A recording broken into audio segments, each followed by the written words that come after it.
وَلَقَدْ أَخَذْنَا آلَ فِرْعَوْنَ بِالسِّنِينَ وَنَقْصٍ مِّنَ الثَّمَرَاتِ لَعَلَّهُمْ يَذَّكَّرُونَ۔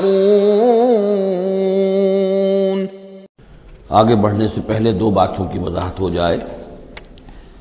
ایک تو تصحیح کرنی ہے مجھے اس بات کی کہ حضرت موسیٰ علیہ السلام جب نبوت سے سرفراز ہو کر مصر واپس آئے ہیں تو اس وقت جو بادشاہ تھا فرعون، وہ اصل میں اس بادشاہ کا بیٹا تھا جس بادشاہ کے زمانے میں کہ یہ بچے کی حیثیت سے دریائے نیل سے باہر نکالے گئے تھے اور جس کی گود میں گویا کہ پلے تھے۔ وہ فرعون بھی ابھی زندہ تھا، بوڑھا ہو چکا تھا، لیکن اس کے حضرت موسیٰ علیہ السلام کے محل میں آنے تک تو کوئی اولاد نہیں ہوئی تھی۔ بعد میں اسے بھی اللہ نے ایک بیٹا دیا، اور اب وہ بیٹا جوان تھا، اور وہ بیٹا جو ہے حضرت موسیٰ علیہ السلام کے ساتھ محل میں پلا بڑھا تھا، بالکل ایسے جیسے بھائی ہوتے ہیں۔ تو اس کے دل میں بھی محبت بہت تھی، گویا کہ حضرت موسیٰ کی حیثیت بڑے بھائی کی تھی، اور اس فرعون کی جس کو اب اس باپ نے تخت سے دستبردار ہو کر اپنا زندہ ہونے کے باوجود سارے امور سلطنت جو ہے تفویض کر دیے تھے اپنے اس بیٹے کو، اس کے دل میں بھی محبت تھی اور اس نے بھی قتل کرنے سے گریز کیا۔ دوسری بات جو آخری آیت تھی 15ویں رکوع کی، یہ ہمارے لیے خاص طور پر لمحہ فکریہ ہے مسلمانان پاکستان کے لیے، کہ ہم نے بھی تحریک پاکستان جو چلائی تو ہندوؤں کے غلبے کے خوف سے کہ اگر ہندوستان ایک وحدت کی حیثیت سے آزاد ہوا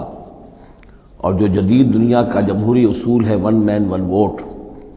تو ہندو جو ہے اتنے غالب ہو جائیں گے کہ ہمیں دبا لیں گے، ہمیں ایکسپلائٹ کریں گے، ہماری تہذیب، تمدن، دین، مذہب، عقیدہ، زبان، ہر چیز کو برباد کریں گے۔ تو اللہ تعالیٰ نے ہمیں اس تحریک پاکستان میں جو بھی ہم نے کوشش کی اس میں کامیابی دی، اور بالکل یہی الفاظ وَيَسْتَخْلِفَكُمْ فِي الْأَرْضِ،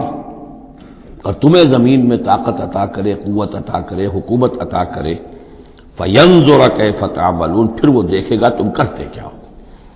تمہاری روش کیا رہتی ہے، تم پھر کیا طرز عمل اختیار کرتے ہو، تم واقعتاً اللہ کے بندے بنتے ہو اور اللہ ہی کی حکومت قائم کرتے ہو، یا یہ ہلدی کی گانٹھ جو تمہیں مل جائے تو اس کو لے کر تم پنساری بن کر بیٹھ رہتے ہو اور اپنی حکومت اور اپنی مرضی اور اپنی خواہشات کے مطابق وہ نظام وہاں کا چلاتے ہو۔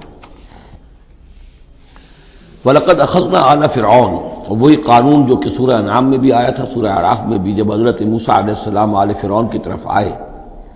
تو اب یہ جو رد و قدح وہاں شروع ہوئی، تو اس دوران میں اللہ تعالیٰ نے قوم فرعون کے اوپر بہت سے چھوٹے چھوٹے عذاب بھیجنے شروع کیے تاکہ وہ ہوش میں آئیں، جاگیں۔ وَلَقَدْ أَخَذْنَا آلَ فِرْعَوْنَ، اور ہم نے پکڑا فرعون والوں کو بِالسِّنِينَ، بار بار قحط آ رہے ہیں، وَنَقْصٍ مِّنَ الثَّمَرَاتِ، اور فصلوں کی تباہی سے، لعلہم یذکرون، شاید کہ وہ نصیحت پکڑے۔